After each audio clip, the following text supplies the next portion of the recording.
I'm going to do here today is a quick little video on the, this is the Case Farmall C model tractor. This particular model is a 75 horsepower tractor. Alright, so one of the reasons, like I said, I wanted to wait a little while and put some hours on it, just to be able to do like an honest review of it. As to this point, I really haven't had any issues, knock on wood. Biggest complaint with any of these new tractors, be it John Deere, Case, Kubota, whatever you're buying, whatever you're dealing with, is, you know, it seems like it has tons of horsepower. As far as power is concerned, for this application and what I use this tractor for, it's great. It has tons of power. Big thing is weight. It just like anything else that's new, it seems like they're really cutting the weight on it. I mean, I guess it comes down to cost. It's probably, I would say, it's probably the number one thing. But anybody who's watching this video who has any kind of agricultural background at all knows that horsepower is really only half the battle. You got to have the weight. If you don't have the weight, you can have tons of horsepower, but if you're not able to put it on the ground and actually use it, it's really not going to do a whole lot for you. I actually equipped this one. All four tires are filled with fluid. I think it's like I used to use the old calcium chloride or whatever it was, essentially like salt water, I guess. This obviously doesn't have that. These are filled with antifreeze because our climate here, it is pretty cold. So all four tires are filled. I also attached it with these wheel weights. So it's got two of these wheel weights on both rear tires. That helps out some, but still, as it sits, as it is equipped, I'm right around 10,000 pounds, give or take a little bit. So it's still, it's fairly light for that many horsepower, I think. And if you get an implement, right now it's actually hooked to my disc spine. If you get an implement on this thing that, you know, such as a disc spine or a round baler or something like that, and really with a round baler, you would really be pushing this thing as far as what you need to run a round baler. You are going to know what's back there. I know with that disc spine. It doesn't horse me around too much, but I have kind of hilly terrain, so you definitely know what's back there. So anyway, we'll just kind of walk around it. One thing, actually, before I go too far, we'll show you these steps. These steps are terrible. I don't know why they put such a small step. I mean, I'm a fairly good-sized guy, but I moved. This tractor actually replaced another Case tractor that I had that was a late 90s, early 2000 model tractor, and the steps were much bigger. I don't, like I said, I don't understand why they make something small like that. When you're coming out or going up into the cab, I just like a little bigger platform. And like I said, it's fairly cheap. I don't understand why you put something like that on this model tractor. Well equipped like this, you're talking 40,000 plus for a piece of equipment like this. So for that kind of money, couldn't we put a decent pair of steps on it? But anyway, I guess that's probably a small issue. But this model is also equipped with, it's a more premium model tractor for what I'm told. It's equipped with doors on both sides of the cab, which, you know, I've run some John Deere tractors that didn't have that. Not really a complaint. It's nice to have a door there, but I'll be quite frank with you. Really, about the only time I use that door is if I'm doing maintenance stuff and I need to get in here real quick and do something, or if I got to raise the loader up. I am not entering and exiting this side of the tractor just because, like I said, I'm a fairly good-sized guy, and I'm not going to try to squeeze past those controls. So I'm always pretty much entering and exiting the tractor from the other side. So you're paying a little more for this model with this door over here and the steps and everything to be able to access it. I don't use it a whole lot. So, you know, I don't know if that's an option that paying for it really is a good idea or not. But either way, with this particular model, it came with it. So I'm not going to complain. It's nice to have it there. Walk around the tractor. It's equipped with the loader from Case. Haven't had any issues with this particular loader. The other New Holland, well, Case New Holland tractor that I had, it was a red tractor, Case tractor. I had a lot of issues with this loader. It was having an issue with these cylinders, these front cylinders, where you can actually, it would allow itself to overextend. And it would bend these cylinders and screw them up. And that was an issue that I had. Like I said, I traded that particular model in. But what we actually did, and you'll see it on this one here, it actually has a stop right here on this particular loader. So it's something evidently engineering with Case caught it and figured out, hey, this is a problem. We're having to replace all these cylinders and stand behind it. So we actually welded these blocks on the other model that we had. But like I said, with this one, they caught it and they fixed the issue. So this particular model, like I said, the loader's really been good. I don't normally take this loader on and off, but I can tell you, it from the design, I've had it off a couple times, and it comes off and on pretty easily. It's got the stands right here where you sit your stands down. You wouldn't want the forks on it. You put the actual hard dirt bucket on there. But to drop this thing, you put your bucket on, level it out, drop these little legs or stands, whatever you want to call them, down on the ground. And this one actually just has pins where you just pull these pins out. On the past model that we had, it had a large bolt. It bolted it on there, and that was really a pain in the butt. The bolt would loosen up, and it was something, I won't say a constant issue, but a couple times a season, I found that guys had to shut this thing down and actually tighten those bolts up. So this, I like this. This is a good idea with the pins. It makes it fairly fast to pull this loader on and off. Like I said, we don't do that. Actually, whenever I took this loader, well, a couple times that I've taken it off, it's just been to clean it and wax the machine. I like to do that once a year. But anyway, loader, good. Haven't really had any real issues out of that. So let's go ahead and jump up here. All right, so now we're up here in the cab. Just kind of want to go over some of the controls for the cab. What I found with this particular tractor is really the type of work we do with it is generally loader work.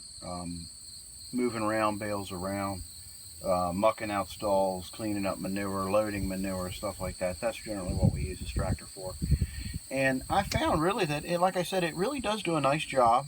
This is a smaller frame tractor, so the maneuverability is pretty good. Even with it four-wheel drive, it's still fairly maneuverable.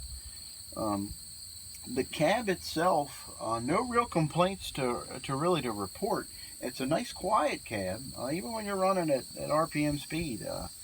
You know, it's equipped with the radio and all that stuff, which I don't normally use when I'm performing some kind of function with it, just because I like to be able to hear the machine. But it is, like I said, overall it's a very quiet cab. Ergonomically, I think it's set up pretty well. You got your rear hydraulic control here. This is equipped with 4 outlets, but I guess it would be 2 in series. So and that's the controls here for that. Your loader controls here. This has the, I guess you would call it a shuttle, meaning that you don't necessarily have to clutch it. It's a forward reverser. Maybe that's a better word, a forward reverser. 3 speeds. Each speed, or each range, you have 4 gears. Throttle controls here. Has a foot throttle control, obviously that's pretty standard.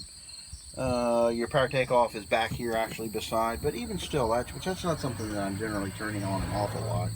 But like I said, the setup of it overall, I don't want to get sidetracked on myself. The setup of the cab, the noise, it really is. These cabs and these tractors have come a long way. I can actually be driving this thing and talking on my phone, if you know, and people don't even know I'm inside of a tractor. So that kind of gives you an idea how quiet this thing is. Like I said a little bit when I was on the outside, this is a more, I guess, a Case is modeling it, and they're trying to sell it more as a more premium tractor, I guess.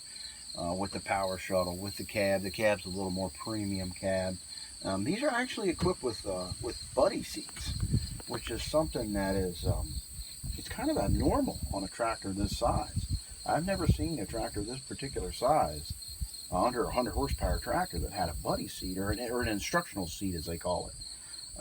It'd be great. I mean, for kids and stuff like that, to put them in here. You know, when I was a kid growing up, you know, we had open station tractors, so I found myself hanging on the back of a fuel tank or something like that. So this is really great for that. A full-size guy can get in here, and we do it sometimes. You put a full-size guy in here to ride along to kind of get a feel for it, or maybe tell him or show him how to do something, and it can be done. It's tight. I'm not going to lie about that, but it's nice having that. Other than that, I guess if I had a complaint, and which is really not really necessarily a complaint, but this has a, I guess for lack of a better term, it has almost like a sunroof in it. And what I found is, and I know the reason why they put it in there is because if you're working with the loader, that way you kind of got another spot. If you got the loader up high where you're trying to load a truck or something like that, where you can kind of see what you're doing. But what I've kind of found is what that is it allows a lot more heat in this cab. So I mean, if it's a 100-degree day out and you're working in the field hauling hay, loading hay, or whatever it may be, that allows a lot more heat into this cab. And it seems like the AC really wants to work on this thing a lot more than some of the other Case tractors that I have that don't have that particular option. So I guess it's neither here nor there. But as I was saying, overall the cab, I find it's a really good cab. Ergonomics are set up well, and no real complaints. Okay. All right, so we're back in here on the ground. I just thought of a couple other little things that I just want to throw in on the video while we're doing it. This particular model tractor, I think this is a 15 or 16 model year. I'm not really sure which one, but this is equipped with the particulate filter. It does not run DEF, so I don't have to add the DEF fluid into it. There's some different schools of thought as far as what's better and what's not. I'm not really going to go into it because honestly I can't tell you. I mean, I know that I've run this, and knock on wood, to date haven't had any problems. Like I said, we're pushing about 600 hours. One thing I was told, the dealer came out here to do a recall, which wasn't anything major, but they replaced the engine oil fill cap with something that, from what the guy was telling me, evidently the engines are building up a lot of compression, and they put that different cap on there to allow it to relieve some of that pressure. As we were talking a little bit, he made the recommendation to me, which I had not heard anything, of the sort, but he made the recommendation to hook this thing, based upon what we're doing with it, that it's just a loader tractor that we're not really using for anything real heavy as far as farm work, to hook it to my disc spine. And that extra heat, that'll allow that particulate filter to kind of, I guess, to burn itself off, to regenerate itself a little better. And I did that actually as soon as he left. It was back in the spring of the year, and we were starting our haymaking season here. And I actually hooked it to this disc spine and ran it some, and I found that probably within the first about a half hour, that filter regenerated itself 3 times. Like I said, I'm no mechanic, but it had never regenerated itself that much that quickly. So whether there's truth or not in it, I mean, it makes sense. From a novice, I guess it makes sense. So no problems with it, other than the fact, like I said, that it did regenerate itself quite a bit when I first hooked it up. Now that it's been on there, I've actually mowed with this tractor exclusively this season. And after the first 3 regenerations, it went back into more of a standard mode. It's only regenerating maybe every couple hours. But like I said, it's equipped with that. It's not equipped with the DEF. No problems to report out of it. So this is kind of just a quick little view of the engine compartment. I mean, with this new equipment, it is really, really packed in there. Maybe at a later date, whenever I get ready to do some service on it, we'll do another video on that. But let's move around here now. We'll actually come around to the back of the machine and just kind of finish this video out. I don't want to go too long on it. Another complaint, which kind of goes along with the steps thing, and I mean, I don't want to complain too much about it, but it's just one of those things that you notice, and I feel like I should bring it up. The linkage is considerably lighter duty than what was on my previous model tractor that this tractor replaced. And it kind of goes back to the weight issue. I mean, little things like that, I think it would be a good idea to have a little heavier linkage on it. I mean, I'm not running real heavy implements on this tractor, of course, but still, that little bit more heavy duty, you got a little bit more weight, and all that weight goes back into just, I think, making better use and making your horsepower count a little better. What we talked about in the cab, your hydraulic ports, this is what I was talking about. This is what I would call it. There again, I'm not mechanically, I'm no mechanical expert, but this is what I was saying when it's series. So you got a total of 4 outlets, but actually 2 that are hooked up in series, or however you want to describe that. Here's your, this is probably something good. There's your hydraulic fluid oil check. It's got just a dipstick there. The fill port is actually up in here behind. It has a fill port for that.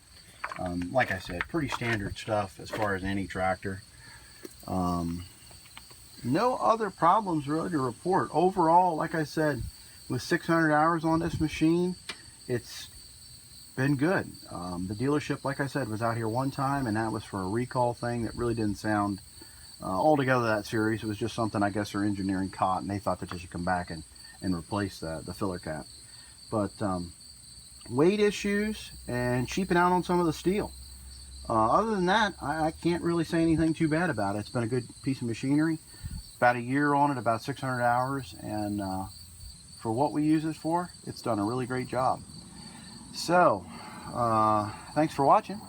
Please rate, comment, and subscribe.